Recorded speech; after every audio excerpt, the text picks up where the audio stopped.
ہم جاننے کی کوشش کریں گے کیا وجہ ہے کہ ابھی تک ایک تو پی ٹی آئی سیاسی طور پر کوئی دباؤ نہیں ڈال سکی عمران خان سے ملاقاتیں بحال کروانے کا۔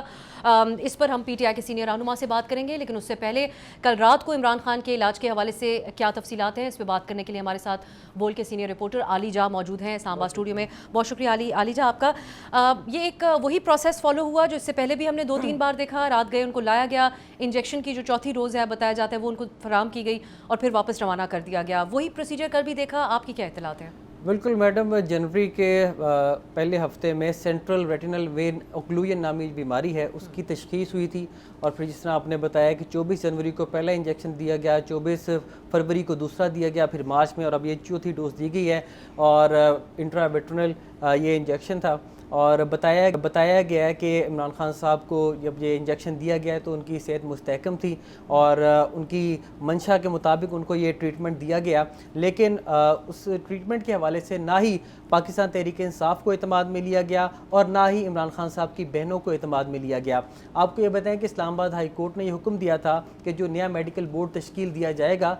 وہ مشاورت کرے گا، اور جو میڈیکل بورڈ ہے وہ عمران خان صاحب کے معائنے کے بعد عمران خان صاحب کے ذاتی معالجین کو اس متعلق بریف بھی کرے گا، اور جسٹ ان اگر کوئی ہنگامی صورتحال ہوتی ہے تو سپرنٹینڈنٹ اڈیالہ جیل اس بات کے مجاز ہوں گے کہ وہ عمران خان صاحب کی فیملی کو اور عمران خان صاحب کے ذاتی معالجین کو آگاہ کریں گے۔ رات کے بھی جو پروسیجر ہوا ہے اس حوالے سے ہماری چیئرمین پاکستان تحریک انصاف بیرسٹر غور سے گفتگو ہوئی، انہوں نے کہا کہ جب پیمز ہسپتال نے پریس ریلیز جاری کر دی اس کے بعد مجھے اس متعلق آگاہ کیا گیا، اور ظاہری بات ہے اس حوالے سے ان میں بہت زیادہ تشویش پائی گئی، چیئرمین پی ٹی آئی ہوں یا علیمہ خان صاحبہ ہوں۔ یہی وجہ ہے کہ علیمہ خان صاحبہ نے آج یہ کہا ہے کہ اب عہدے داران جو ہیں ان کے میدان میں آنے کا وقت ہوا جاتا ہے، اور وہ جس طرح احمد فراز نے کہا ہے کہ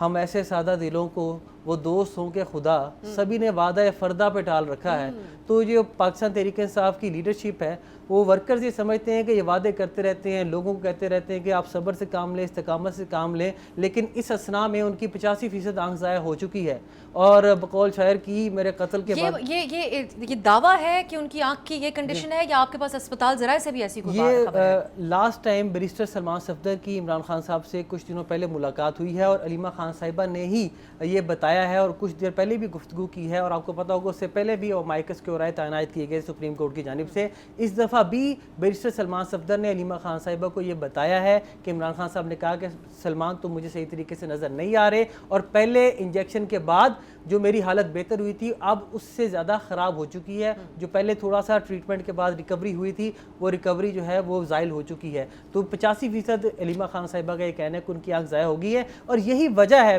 علیمہ خان صاحبہ ہوں یا دیگر ہوں یہ مطالبہ